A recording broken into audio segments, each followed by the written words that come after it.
Beshem Hashem, Naaseh Venetzler. Aujourd'hui, nous parlons de la famille du roi David. David avait une famille nombreuse, dont 6 femmes. À la suite de sa victoire sur Goliath, le roi Shaoul lui avait donné en mariage sa fille Michal. Celle-ci était une femme de belle apparence et de qualité supérieure. Elle était extrêmement fidèle et dévouée à son mari. Lorsqu'elle vit que son père le poursuivait, elle prit le parti de son mari.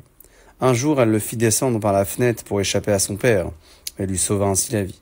Elle avait un très bon cœur et éleva les enfants de sa sœur Merav comme s'ils étaient les siens. Elle-même n'eut jamais d'enfants. Pourtant, il est écrit « Et les 5 fils de Michal qu'elle avait eus d'Adriel. » Était-elle donc mariée à Adriel? N'était-ce pas sa sœur Merav qui avait eu 5 fils de son mariage avec Adriel?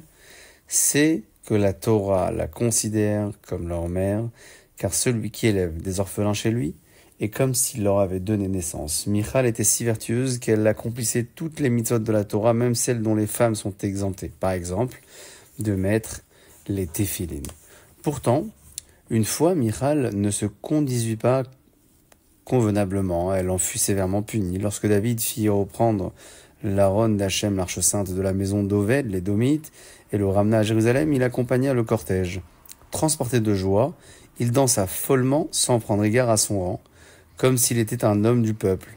De sa fenêtre, Michal vit la foule qui suivait l'Aaron, son mari marchait en tête du peuple et dansait éperdument au devant. La chose lui déplut fortement. Elle essaya de l'en empêcher en allant lui dire « N'es-tu pas le roi d'Israël ? Tu ne te conduis pas d'une manière convenable en sautant et en dansant comme l'un des hommes du peuple. » Mais David ne s'arrêta pas pour autant de se réjouir et de danser. « Je ne danse pas en l'honneur du peuple, lui répondit-il. Je le fais en l'honneur de Dieu, le roi des rois, pour exprimer ma joie. Devant lui, je ne me sens pas supérieur à un simple homme du peuple, mais plutôt inférieur. » Comme Michal avait dédaigné David et n'avait pas su apprécier son amour pour Hachem, elle fut punie. Elle n'eut jamais d'enfant jusqu'à sa mort. Elle donna naissance à un fils finalement, mais elle rendit l'âme au même moment. De toutes les femmes de David, Abigail était la plus belle, la plus pieuse et la plus douée en qualité intellectuelle et en prophétie. Encore avant son mariage avec David, elle avait fait preuve d'une intelligence supérieure. Elle était alors encore la femme de Naval, le Carmélite, lorsque David demanda à son mari des vivres et de l'eau pour ses hommes cachés dans le désert. Naval refusa, et David décida de le punir de mort. Les serviteurs d'Abigail eurent vent de cette décision et le lui dévoilèrent. Elle s'empressa alors de partir à Dodan à sa rencontre avec tout un convoi. Elle chargea ses bêtes de provisions, de pain, de vin, de viande, de raisins secs et de figues pour David. Lorsqu'elle l'aperçut, elle descendit de son âne, se prosterna à terre et dit à David « Mon Seigneur, j'ai une question à vous poser. Lorsque vous monterez sur le trône, l'un des pauvres de votre peuple un jour viendra peut-être vous demander justice en vous racontant « J'ai supplié un des riches de me donner un peu de pain pour apaiser ma faim.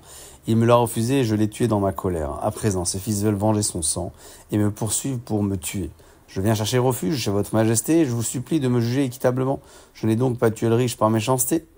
Que déciderez-vous de faire de ce pauvre si le cas se présente plus tard ?» demanda Abigail à David. Sans un brin d'hésitation, il lui répondit « Je me fâcherai et l'accuserai de meurtre. Comment a-t-il osé tuer un homme qui n'est pas coupable de mort ?» Abigail continua à interroger David « Et savez-vous ce que le pauvre vous répondra ?